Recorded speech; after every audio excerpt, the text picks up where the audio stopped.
ఊబకాయం. సో ఇది మనకి చాలా కామన్గా వింటున్న టాపిక్ ఈ మధ్య కాలంలో. సో ఈ ఒబేసిటీ అనేది రావడానికి మనకి చాలా రీజన్స్ ఉన్నాయి. సో ఫస్ట్ మెయిన్ రీజన్ అంటే స్కిప్పింగ్ మీల్స్. సో మనకి యూజువలీ మనకి టీనేజర్స్ కానీ school going or college going వీళ్ళు ఏం చేస్తుంటారంటే మోస్ట్లీ బ్రేక్ఫాస్ట్ అనేది స్కిప్ చేస్తూ ఉంటారు.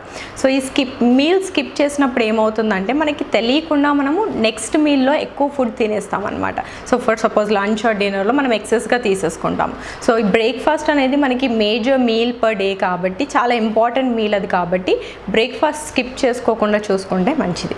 అలాగే ఒకేసారి heavy meals, large meals at a time. So హెవీగా తీసేసుకుంటే కూడా ఏమవుతుందంటే మన బాడీకి ఎంత అవసరం ఉంటుందో అంతే యూస్ చేసుకుంటుంది, మిగతా అంతా మన బాడీలో ఫ్యాట్ లాగా స్టోర్ అవుతుంది. కాబట్టి ఒకేసారి ఎక్సెస్గా తీసుకోకుండా చిన్న చిన్న మీల్స్ స్ప్లిట్ చేసేసుకొని స్మాల్ మీల్స్ మల్టిపుల్ టైమ్స్ అనేది తీసుకుంటే మంచిది.